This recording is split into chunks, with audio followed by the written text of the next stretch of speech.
para pelaku ekonomi yang ada di Republik Indonesia ini masih tercerai-berai, tapi tidak satu dalam satu rumah besar.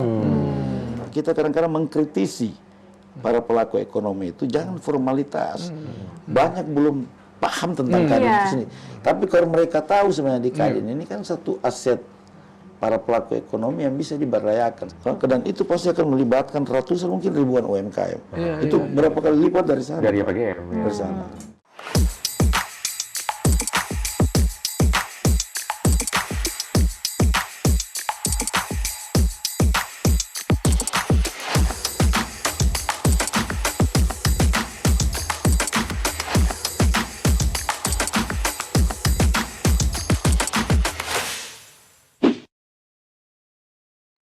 Halo, selamat datang lagi di Bisik. Bincang Asik.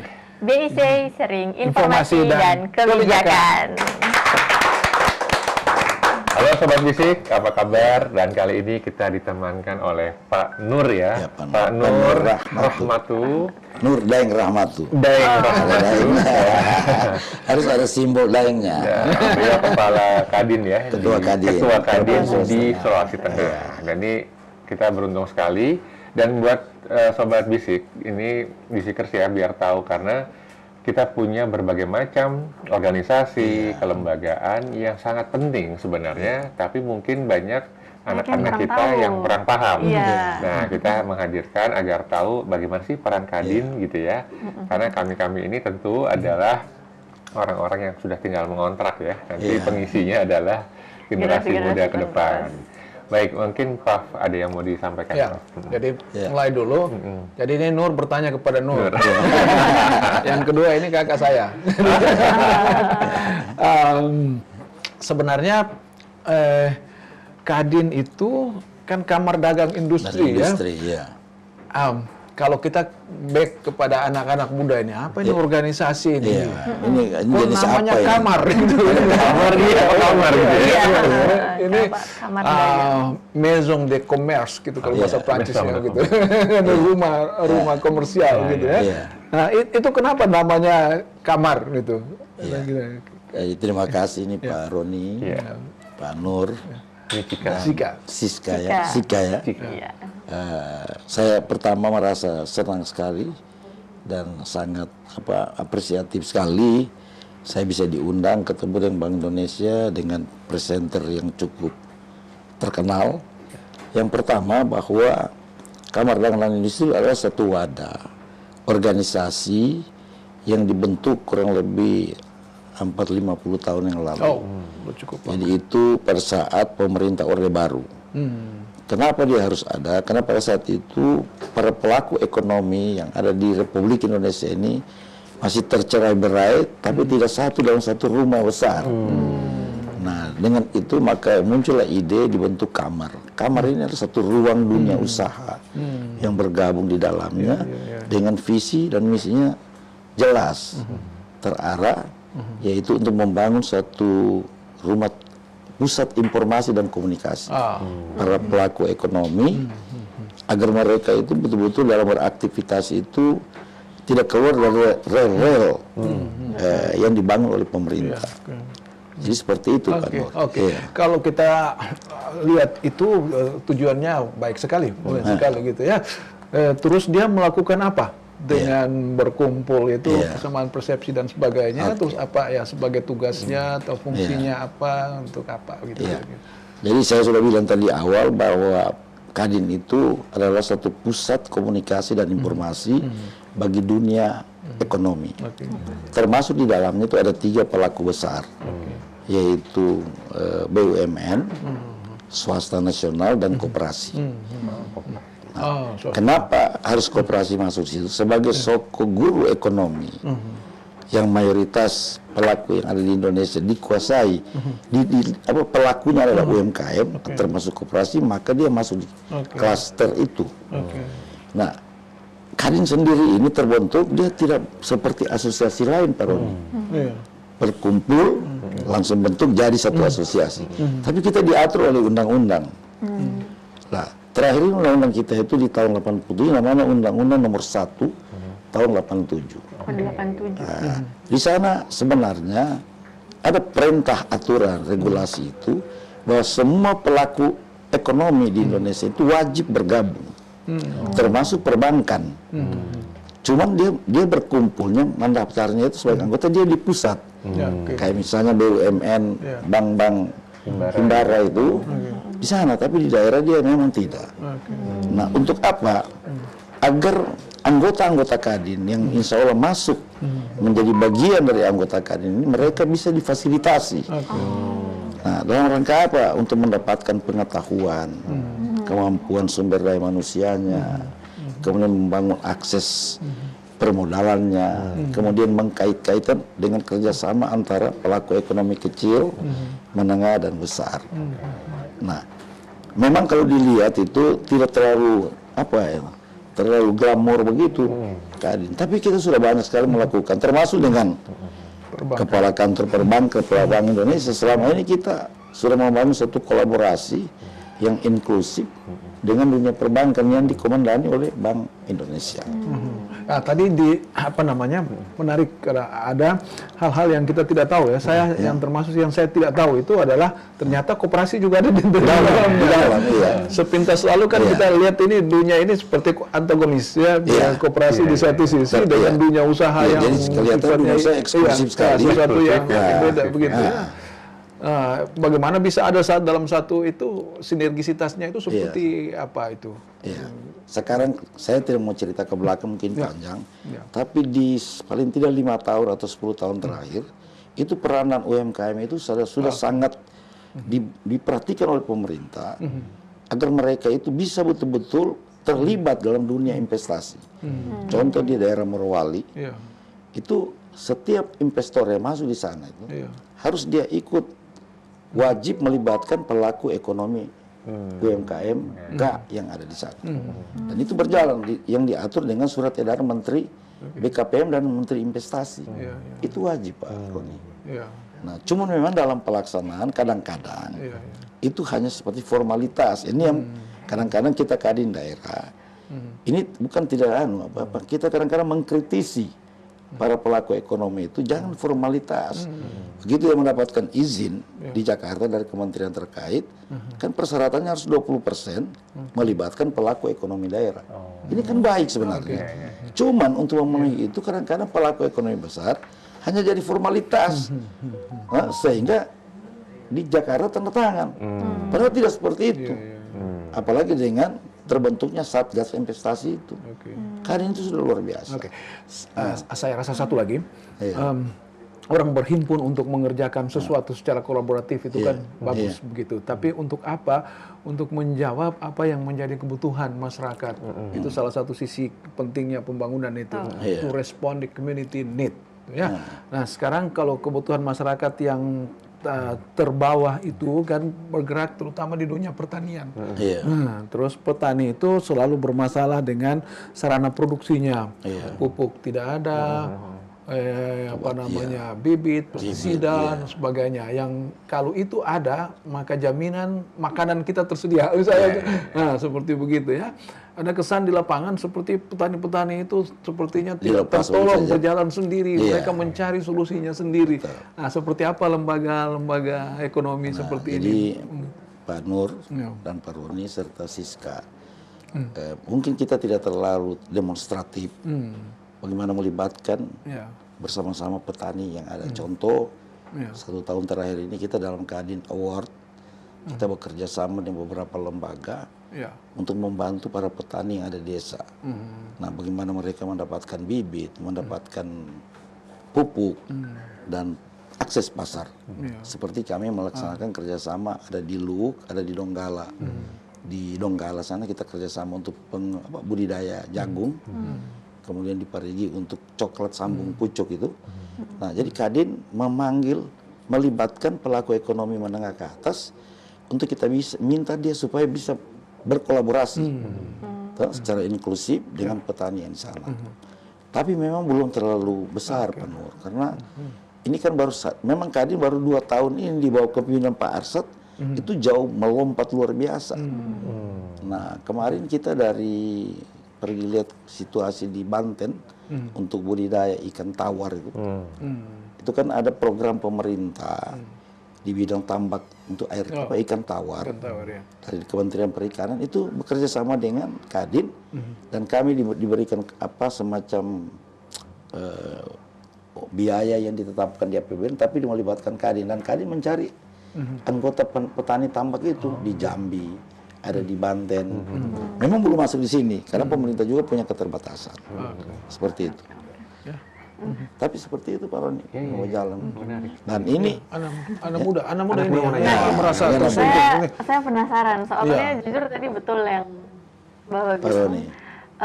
Mungkin anak generasi Z dan Alpha itu kita tidak tahu kalau ternyata banyak lembaga-lembaga atau organisasi-organisasi lain di pemerintahan ini. Nah, kalau Kadin ini dari kementerian ya, kalau tidak salah. Nggak, tidak, dia berdiri independen. Independen. Oh, independen sendiri. Independen dia. Karena Kadin ini kan diatur oleh undang-undang.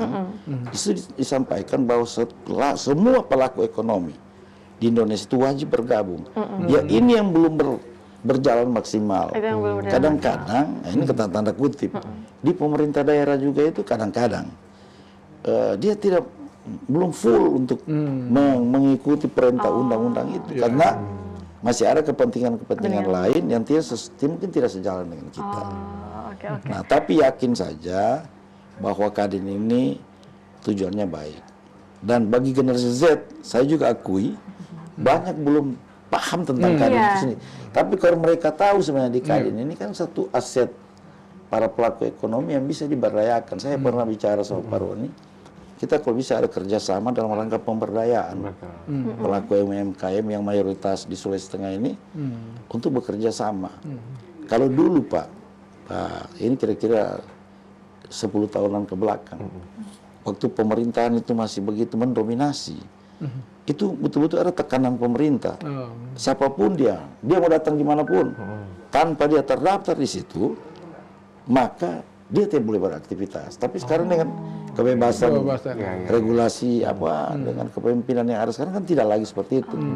Dan ini kita coba untuk kembalikan dalam model yang lain. Nah, misalnya contoh sekarang Pak, dalam rangka orang mengurus izin sekarang ini oleh Menteri Investasi dan BKPM itu mewajibkan di persyaratan WSS itu harus dia anggota Kadin. Tapi kan ada undang-undang monopoli dan segala macam ini, ya ini kita mesti cari tahu, jangan sampai kita bertabrakan ya, seperti itu. Gitu. Tapi saya berharap sebagai ketua Kadin ada MOU ke depan antara lembaga keuangan dengan Kamar Dagang dan Industri, di samping program dari bank atau dari OPD, ya kita ikut dilibatkan. Ini kadang-kadang belum tersosialisasi bagus juga secara maksimal. Betul. Apalagi generasi Z. Nah iya, itu tadi follow up questionnya adalah bagaimana kalau dari Bapak sendiri itu di Kadin Sulteng itu bagaimana melihat digitalisasi ini atau peran digitalisasi? Mungkin jadi betul. Soalnya kalau dari yang saya lihat itu di sosial media, karena kan kalau misalnya generasi saya, itu kita apa-apa selalu carinya informasi itu dari sosial media. Sudah jarang kita untuk langsung ke internet googling, tapi justru kita cari dulu di Instagramnya, di TikToknya seperti itu. Nah, kalau Kadin sendiri itu melakukan upaya sosialisasi, karena kan tadi seperti yang Bapak bilang ini sebagai lembaga yang komunikasi dan informasi. Nah, itu penyebarannya biasanya gimana, Pak? Ya, jadi Pak Ibu Siska, Anakda Siska, saya juga akui itu Pak Bu. Tapi alhamdulillah sudah mungkin 5 tahun terakhir, saya membangun komunikasi dengan OPD terkait, khususnya perdagangan, perindustrian dan koperasi, agar semua UMKM ini dilatih, diberdayakan mulai sistem digitalisasi. Karena ke depan ini kan orang sudah mengarah ke sana semua. Nah, salah satu masalah pernah kami kumpul juga beberapa UMKM Pak. Kalau lihat perbankan mungkin apa itu dia bagus-bagus. Kita hadapin yang tradisional sekali Pak. Yang tidak mungkin dia menyentuh perbankan ke pemerintah. Nah, kalau kita bilang soal digitalisasi, dia sendiri bingung. Nah, olehnya itu kami di Kadin maunya itu ada pemberdayaan lewat mungkin pendidikan diklat-diklat untuk mendidik misalnya petani kakao, nelayan yang belum disentuh oleh lembaga-lembaga pemerintah supaya anggota Kadin, anggota UMKM yang mayoritas mungkin sekitar sekian ratus ribu di Sulawesi Tengah ini bisa terberdaya. Betul. Kita coba Pak Roni, saya coba, terlepas saya ketua Kadin, kebetulan juga Pak Nur, Pak Nur, saya ini kan pimpinan di Komisi 2 yang bidangnya saya itu pertanian, perikanan, perkebunan. Kita sudah coba sentuh dengan program APBD juga. Tidak maksimal. Apa yang masalah di sana? Sumber daya manusia. Para UKM ini perlu dilakukan pendidikan vokasi yang Kadin hari ini sudah bentuk sendiri. Secara struktural kita membentuk struktur bidang vokasi. Ya, yang pendidikannya mungkin itu kita latih mereka. Ada satu jalan pendek yang bisa jadi lebih murah dan lebih praktis, lebih dapat. Itu tadi kita menemukan di diksi pada pertemuan sebelumnya tadi itu diksi pendampingan. Itu sebenarnya perguruan tinggi itu kan ada program KKN sekian bulan dia ada dikasih ya. Sampai 3 bulan. Kalau anggota Kadin atau anggota BI kan dikirim ke sana tinggal seminggu di situ kan tidak mungkin. Gitu, tapi anak-anak mahasiswa ini bisa sampai 1 bulan tinggal di lokasi itu gitu. Jadi kalau dalam istilah jamur itu ada miselium, ada tangannya yang sampai di sana, yang kolaborasi dengan tanaman. Dia ada di akar tanaman, akar sudah tidak sampai ke sini karena air sudah jauh. Jamur yang meneruskan ambil air. Itu yang menurut saya mungkin bisa dikolaborasikan sehingga KKN itu tidak terkesan pergi cat-cat rumahnya orang di kampung-kampung ya. Iya, kan sekarang seperti itu ya. Iya, tentunya mereka bisa. Jadi Pak Reza, kita kan punya kerjasama dengan perguruan tinggi, dengan Kementerian Pendidikan Tinggi, dan kita implementasikan di bawah itu. Kita sudah punya beberapa perguruan tinggi, UNTAD itu yang kita perlu penting dalam rangka untuk memberdayakan masyarakat desa itu dalam bentuk program KKN itu. Jadi melibatkan Kadin secara kelembagaan, nanti bisa kita bikin pendampingan sesuai dengan pelaku ekonomi yang sesuai di mana mereka turun. Ini menjadi salah satu program dan inisiatif dari Kadin ya ke depannya. Iya. Dan itu sudah jalan di Jawa. Itu Pak Roni masih di Jawa. Di sini belum. Nah, belum. Kenapa? Ya kan di sana itu bedanya antara Kadin di sana. Kan di sana itu kan pelaku ekonomi besar semua. Nah, dia bisa bekerja sama dengan LSM atau apa dengan mereka punya biaya besar dalam bentuk CSR. Kita di sini kan susah, Pak. Nah, kami inginkan juga, artinya bukan menyalahkan pemerintah daerah, tapi pemerintah daerah itu bersama-sama Kadin kalau bisa mari persoalan ini kita kerjasama. Kenapa? Kan di Sulawesi Tengah ini mungkin 80% penduduknya itu petani barangkali. Dan petani itu masih sangat tradisional.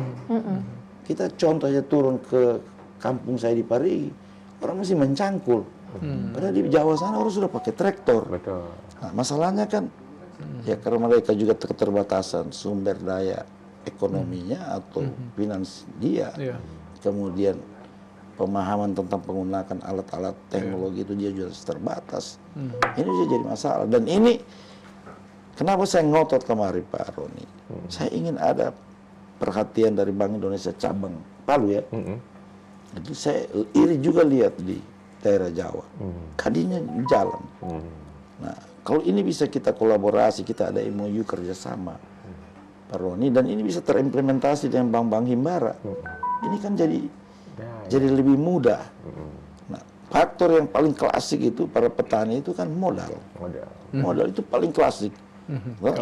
Klasik sekali. Belum lagi sumber daya manusia, belum tingkat segala macam.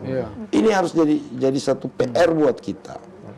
Ya, satu PR buat kita sehingga Kadin ini atau pelaku ekonomi ini menjadi tujuan juga para generasi Z, sehingga mereka itu ke depan tidak mau jadi pegawai negeri, tapi dia harus jadi entrepreneur baru.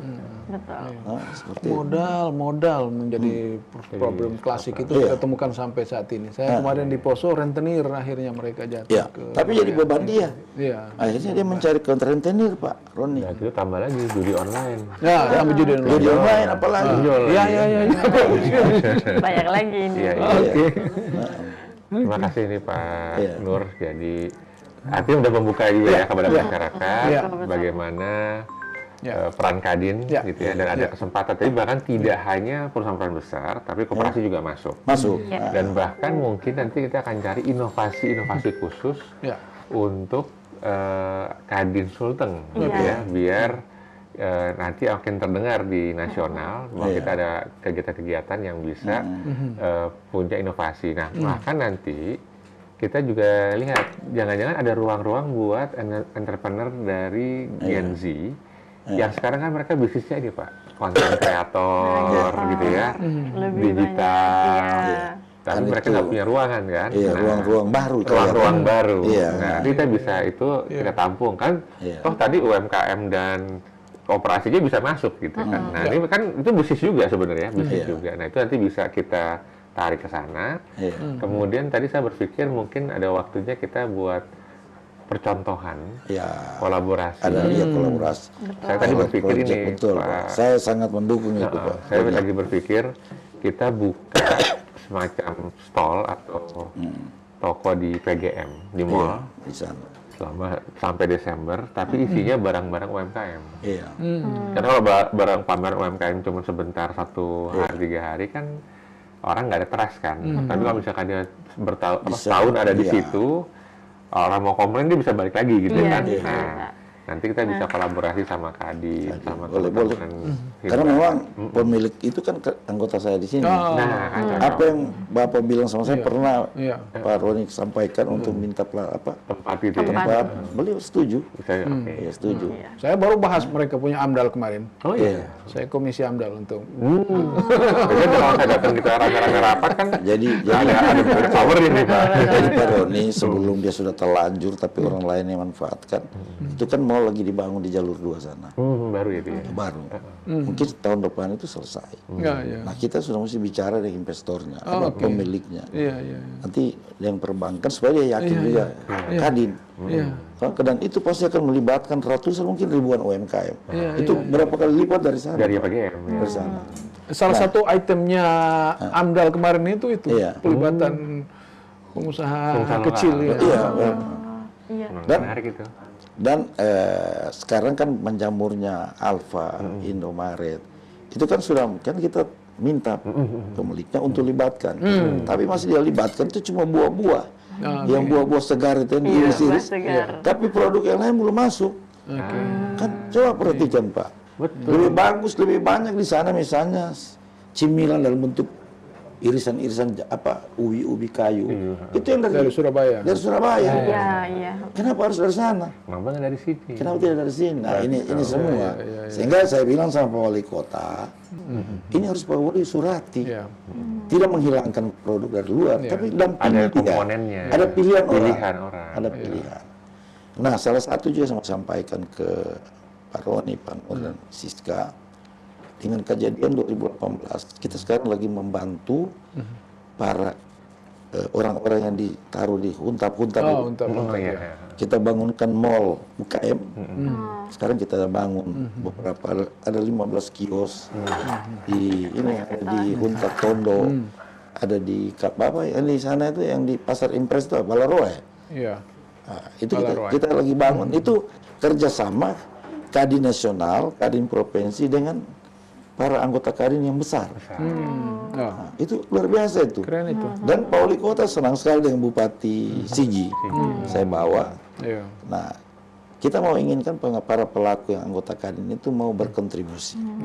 Sebenarnya itu bagus sekali sih Pak, tapi mungkin cuma memang tidak terlalu terekspos. Tidak terekspos. Salah satu mungkin itu karena di teknologi IT-nya. Coba dicek itu, Kadin ada IG-nya nggak Kadin? Nggak ada. Ada IG Pak, belum ada IG-nya. Masa? Oh ada. Bukan IG, TikTok. Iya, Kota Kesal. Saya sekarang. Atau FB mungkin. Dia juga di Facebook mungkin ya. Iya, harus kita bentuk IG-nya ya. Harusnya bisa. Tapi kalau nama tuh kan ada IG-nya itu. bisa. Baik, terima kasih Pak Nur, Pak Prof, Tika atas pertemuan kali ini, dan Sobat Bisik, sampai ketemu lagi di episode berikutnya. Salam Bisik. BIC, sharing informasi dan kebijakan.